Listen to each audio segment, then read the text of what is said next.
विंध्य क्षेत्र के ये पहिल बघेली न्यूज चैनल में हम कनिष्ठ तिवारी अपना पंचन का सभी जनन का प्रणाम करी थे।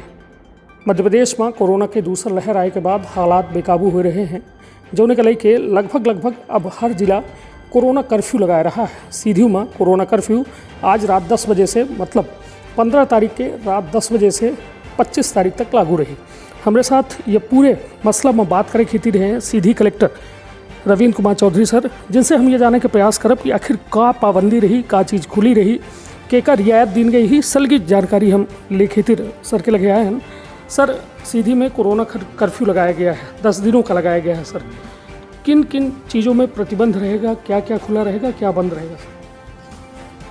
देखिए, ये जो कर्फ्यू है इसमें जो हमने डिटेल आदेश तो अभी जारी की है, तो इसमें नॉर्मली जो दवा की दुकानें हैं, ये दूध की दुकानें एक लिमिटेड समय के साथ हमने इसमें अनुमति दी है। दूध की, सब्जी की भी जो है, जो ठेलों को चलायमान रूप से जो कॉलोनीज में जाए उसके लिए है। और साथ ही साथ किराना में जो वो जैसे पिछले वर्ष हम लोगों ने ये करा था कि घर पहुंच सेवा वाला जो है वो सूची भी अभी हमने बोला भी है नगर पालिका अधिकारी को कि वो सूची सब भी सारे किराना वालों के लोग सर्कुलेट करें, इस तरह से वो भेज सकते हैं। अभी सबसे पहला जो काम है, जो कोरोना का चेन है, चेन को तोड़ना, क्योंकि हम अभी हमारे शहर में कल तक की स्थिति में 44 लोग ऐसे थे जो कोरोना संक्रमित थे।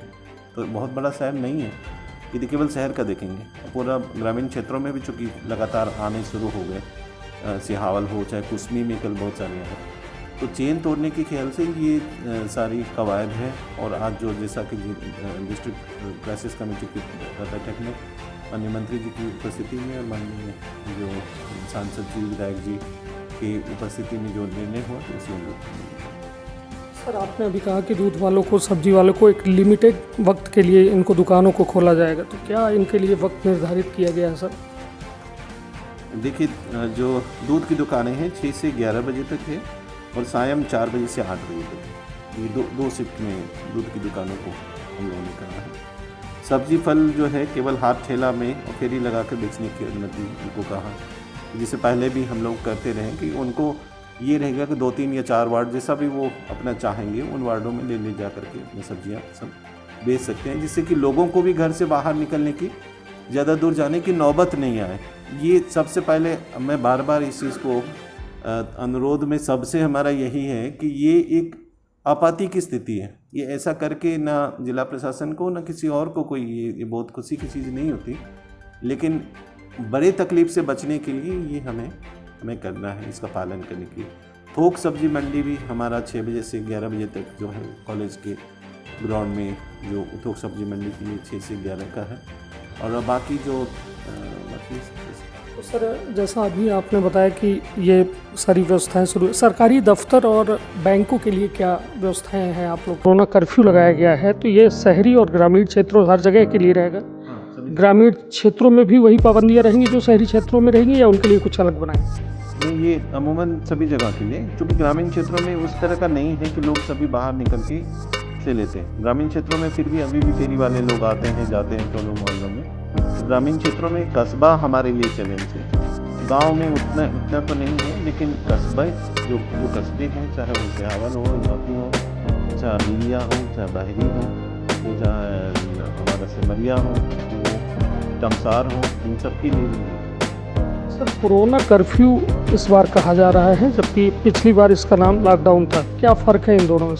देखिए, ये केवल इस चीज़ के लिए माननीय मुख्यमंत्री ने कहा कि लोगों के जहन में आए कि ये क्यों हो रहा था, कोरोना के कारण। तो ये एक जस्ट अवेयरनेस का चीज़ है कि कोरोना के कारण ये कर्फ्यू लग रहा है। और कर्फ्यू लगने के पीछे ये भी कारण है कि जिसे हम में से मतलब कहीं न कहीं हमारी सोची रही, या जो इस चीज़ को लोग पूरी शिद्दत से नहीं समझ पाए कि मास्क कितना ज़रूरी है। जो आपके चैनल से पहले भी बात हुई थी, जिसमें हम लोग हमेशा कह रहे थे कि अगर अभी हम नहीं इस चीज़ को रोक सकते हैं तो आगे हमें लॉकडाउन की नौबत ऐसी आएगी। तो अभी एक दिन में 69, 66 बहुत बड़ी संख्या होती है, और ये जैसे हमारे पड़ोस के ज़िलों में भी काफ़ी बड़ी तादाद में आ रहे हैं।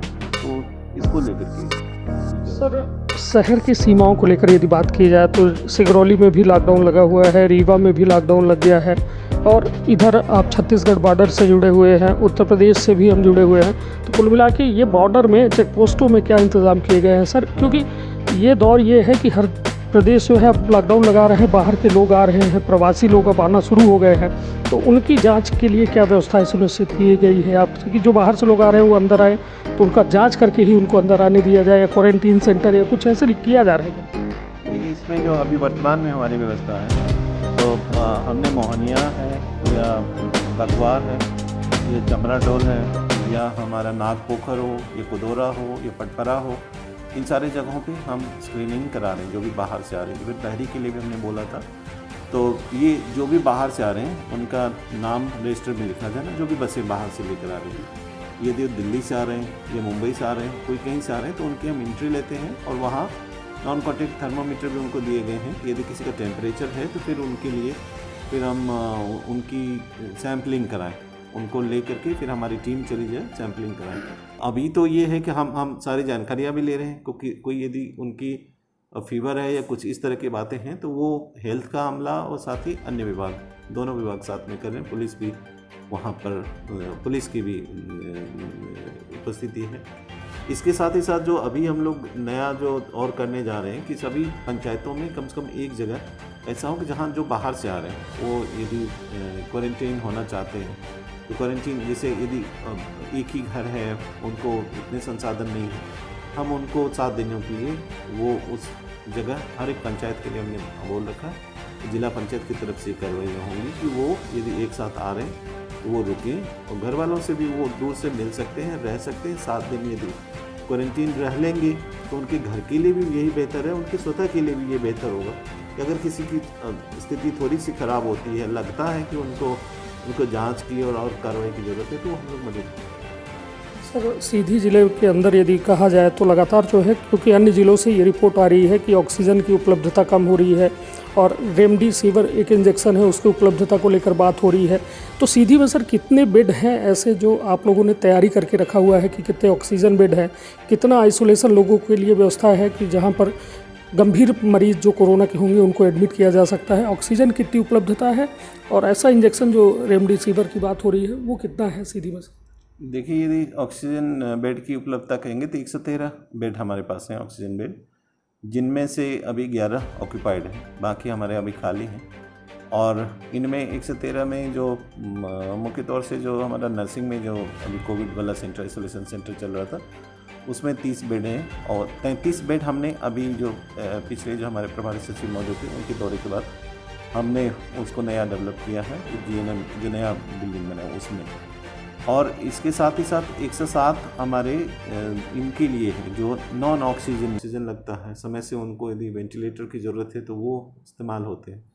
तो ये हमारे हेल्थ अमले से भी हम लोग लगातार बात तो कर रहे हैं कि ये चीज़ें यदि दक्षता लाएँ, अपना कॉन्फिडेंस लाएँ, तो हम ज़्यादा लोगों को बचा सकते हैं। और एक जो सबसे बड़ी बात है कि लोग नॉर्मली प्राइवेट में क्वैक से जांच कराते हैं, नीम हकीम से कराते हैं। दो केस जो हमने हाल में देखे जिनमें जो डेथ हुई है, उन सब में, दोनों केसेस में 2-3-4 दिनों तक वो नीम हकीम से जांच कराते रहे, जितना जो कि हमारा इन्फॉर्मेशन है। तो वो शुरुआती ही यदि जांच हो जाता कि कोविड है तो शायद हम बचा सकते थे। मतलब ये हम लोग लगातार बार हम लोग अपील भी करते हैं। फीवर क्लिनिक है, लोग मतलब वो चले जाएंगे, फीवर क्लिनिक पहले 7 थे, अब 12 जगह हो गए, तो वो अगर चले जाएंगे एक बार इलाज करा लेंगे। रैट में हालांकि कई बार रैट में ज़्यादा आते हैं, लेकिन हमारे लिए वो नहीं है, हमारे लिए संख्या नहीं, हमें जान बच जाए तो ये हमारे लिए सबसे बड़ी बात है। ज़्यादा संख्या भी आए, कोई ना हो, तो ये इससे बड़ी कोई बात नहीं है। हम तो आपके माध्यम से यही कहना चाहेंगे कि अगर थोड़ी सी भी किसी की सर्दी खांसी तरह का हरारत सब लगता है तो वो ज़रूर अपना जांच फीवर क्लिनिक में जा करके ज़रूर करा लें, और जिससे कि उनको समय पे उनका इलाज हो सके और उनको सकुशल हम लोग कर सकें। सर, आपने अभी झोला छाप डॉक्टरों का जिक्र किया और उसके बाद मतलब लगातार एक चुनौती की तरह हम पहले भी ये बात कर चुके हैं कि झोला छाप एक चुनौती बन रही है जिला प्रशासन के लिए। तो सर, इनको पूरी तरीके से क्यों नहीं, आपके पास व्यवस्थाएं हैं और सारा इंतज़ाम है, तो क्यों नहीं इनको पूरी तरह से इन पर ये चीज़ें सभी कई बार तो पाते नहीं हैं, जब पूर्व परिचित रहते हैं कि ये नौबत के कारण से थोड़ी सी दिक्कत होती है, लेकिन ये हमारे निगाह में है और इसको हम लोग करेंगे, इसको आपको शीघ्र ही रिजल्ट देते हैं। निश्चित तौर पर हमारे साथ हैं सीधी कलेक्टर, उनके द्वारा पूरी व्यवस्था के इंतजामात के बात कही गए और यह भरोसा जतावा गया है कि सीधी का यदि सुरक्षित रखे है तो हमका जो है लॉकडाउन और कोरोना कर्फ्यू के दौर से गुजरे का पड़ी। और सबसे बड़ी बात यह कि अब सीधी में कुछ चीज़न में प्रतिबंध है, पाबंदी है, 10 दिन का लगाई गई ही। तो यदि अपना घर में रह के उ पाबंदी के पालन कर ले तो सीधी निश्चित तौर पर सुरक्षित हो सकती। आपन बहुत ख्याल रखब, अपने परिवार के बहुत ख्याल रखब। धन्यवाद, प्रणाम।